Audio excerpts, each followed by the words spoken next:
We're on the hunt. We're looking for a receipt we can use. Do you have a receipt? A receipt? A receipt?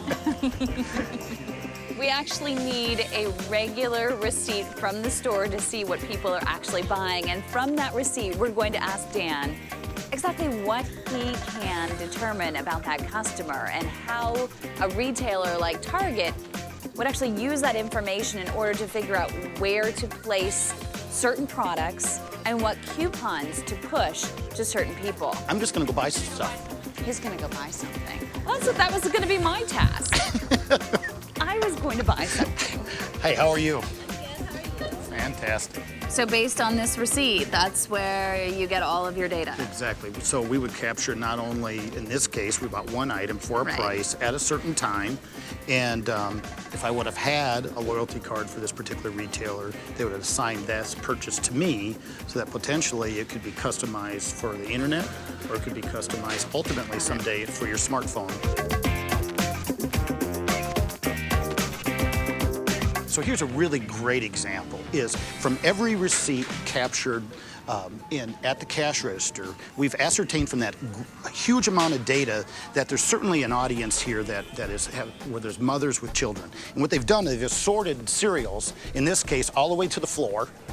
And that's where the 2-year-old has a passion for. Where in he this has case, to get his Honey Nut Cheerios. He's got to get them, right? At the same time, you can clearly see here is that for that targeted shopper, Mini Wheats, bite size, doesn't have the brand loyalty that certainly Cheerios has. So in order to drive the volume, they got to take 54 cents off the price in order to drive the volume. In this case, this is Kellogg's, a standalone company competing with General Mills. In this case, it sells Cheerios as well as their other brands. Okay, well, what about diapers? Diapers is a great example. So clearly, this is a store that was set up to accommodate families. So let's go find the diapers. Okay.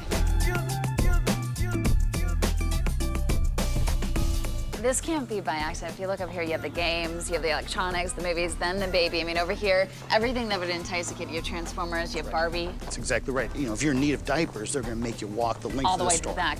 And finally, here we're look at this. finding we finally found the diapers. Huggies. Look at this. They're all along the aisle. Yeah. So in this example, at $35 for a box of diapers, the data has suggested to the retailer that they've already lost the mom that shops in quantity.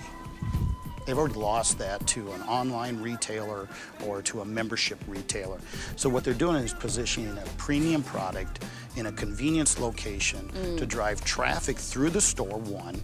Two, at a price that's fair, but not competitive with an online shopper and or a Costco or a Sam's Whole Club. And the idea would be to expand the basket, the number of items in the basket, but ultimately what our customers want to do is they want to customize this store or their store so that the customer walks in and says, hey, that's my Target, that's my Safeway, that's my Walmart, because it's inspired and it provides a customization that makes me feel like it's mine. We're already seeing that in terms of the coupons that you can actually print out online.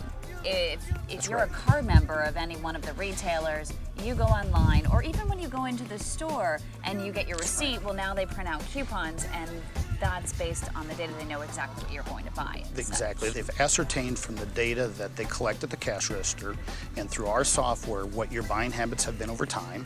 In many cases, we understand whether the family's growing. In many cases, we understand whether they have school children and they got to go back to school. We understand the configuration of quick meals that they might need for lunch, down to pencils, lunch boxes, and alike. All doing that with a customized view of the individual shopper in mind. How will that evolve? I would imagine that ultimately you'll be able to have your phone, and then the coupons would be pushed to your phone as soon as you walk in the store. Yeah, without a doubt, what we'll see as consumers, and I think ultimately we'll expect it, we'll want to have that unique coupon be on our smartphones when we walk in the store and understand. It's generated real time. Real time. So that it understands who I am. It's a relevant ad. If I'm a mother, I'm not getting an ad for lawn equipment. I'm getting relative ads that make sense to me as a consumer. I would say that in the next, really the next year or two, The customized ad or loyalty on the smartphone will be the breakout moment for leveraging the collection of all this data and the applied mathematics that a company like DemandTec does to better inspire and create loyalty for retailers.